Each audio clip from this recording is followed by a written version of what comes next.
Is that show India's Got Latent is cringy? Of course, yes. The joke which Ranveer Alabadia has made, very disrespectful. He should not make.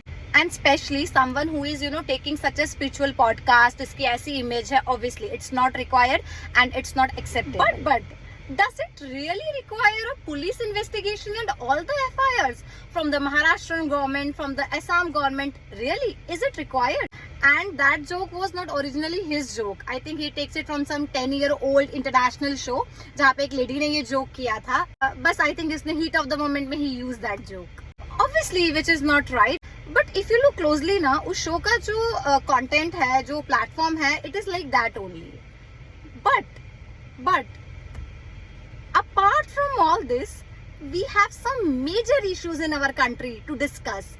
Rather than one joke Ranveer Alabadia has made, जिसके पीछे Indian government, Assam government, Maharashtrian government, हमारी Indian media literally अपना ये telecast कर रही है with 5-6 people conducting debate, right? हमारे influencers जो actually jealous थे, वो सब उसके ऊपर वीडियो बना रहे हैं कि it is wrong, it is right.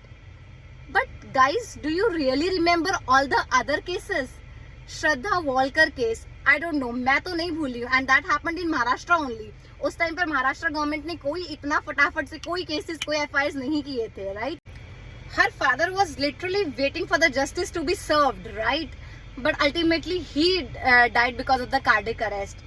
अरे अतुल सुभाषकर केस यार, लिटरली उस बंदे ने कहा था कि मेरी अस्थियां ना गटर में बहा देना कोर्ट के आगे अगर मेरे को जस्टिस नहीं मिला. And he has taken his life because of the fail judiciary system. Pune case यार, जहाँ पे जज ने एक्यूज को कहा था कि आप एक ऐसे लिख दो और केस हो गया.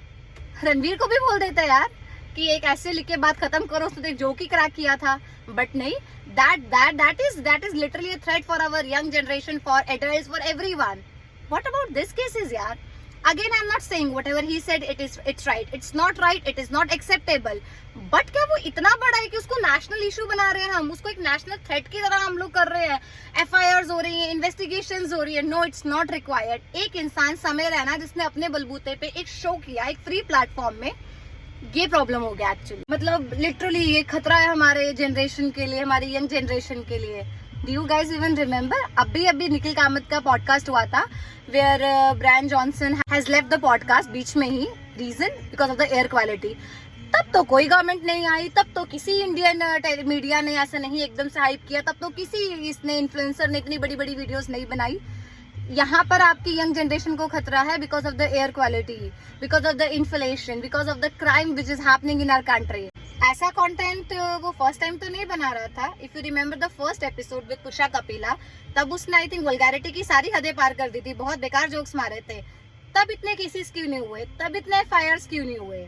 You know what exactly the problem is कि समय रैना ने without any support, without any big OTT platforms, एक फ्री प्लेटफॉर्म में अपना शो चलाया एंड उसको इतना इमर्स सक्सेस मिला, राइट?